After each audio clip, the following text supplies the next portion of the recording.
Should you use a scarf or a neck tube? That's a good question for winter camping. Longtime subscriber Bushcraft Basics 2036 asked simply, neck tube, gaiter versus scarf. Thank you very much for the question. So, some advantages and disadvantages of each. As you can see, I've got several. I've got a buff, I've got a polar buff and scarf, I've got my 66 degree north headband that also acts as a muffler for my nose, but it also can act as this. I've got another fleece one, but I do not actually normally carry a scarf. I've actually got this scarf from my girlfriend. This is the KG scarf. It's one of her designs. I'll put a link below if you're into knitting or you know somebody that knits. It's a very nice pattern. That said, to answer the question, I usually never bring a scarf simply because it's a bit of an operation. I have to do stuff. There's a big advantage to a scarf in that you can wrap it around several times if you're colder. You can tuck this thing in. You can also mask and hood yourself up. So you need to do this. You can actually tighten that up, which is very convenient. And you can make adjustments. I have had my super fleece buff around my neck, and then all of a sudden it gets too hot, and I'm like, ugh. And then my only option is to take it off. Versus a scarf, if you've got this wrapped around several times, you can just unwrap it and then kind of chill it out, or maybe just put a single wrap. So there is that. You look way more fashionable with the scarf. You know, that is a trade.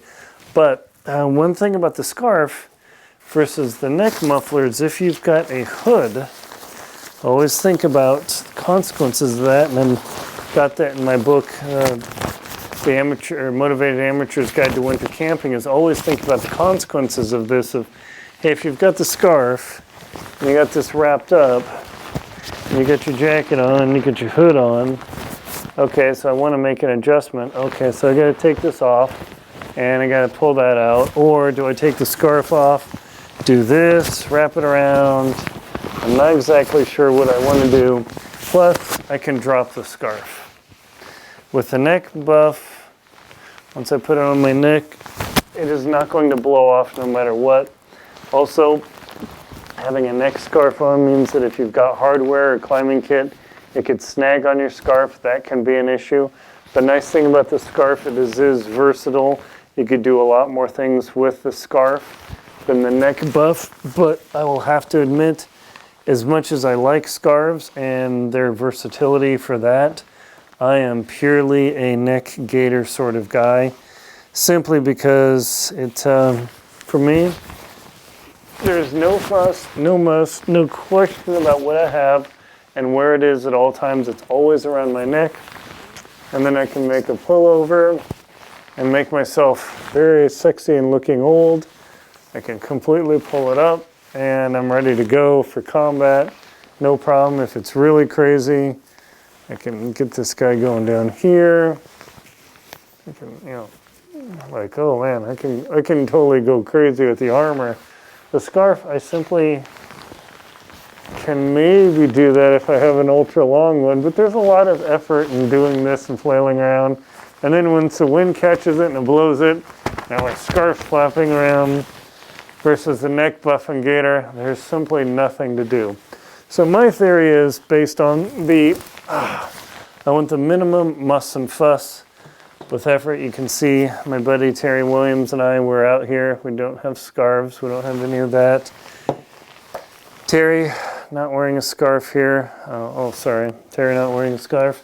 And Dixie Danzerco, a book, I can guarantee you he is not wearing a scarf. So if you want to go out with fashion, you want to go style and adaptability, something like this KG scarf design is super, super great.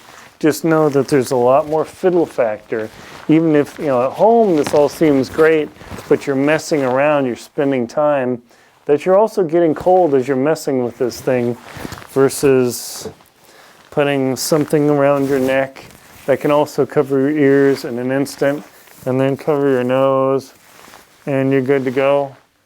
That's my solution. Thank you very much for watching. Please leave questions in the comments below so I can hopefully answer them for you and other people.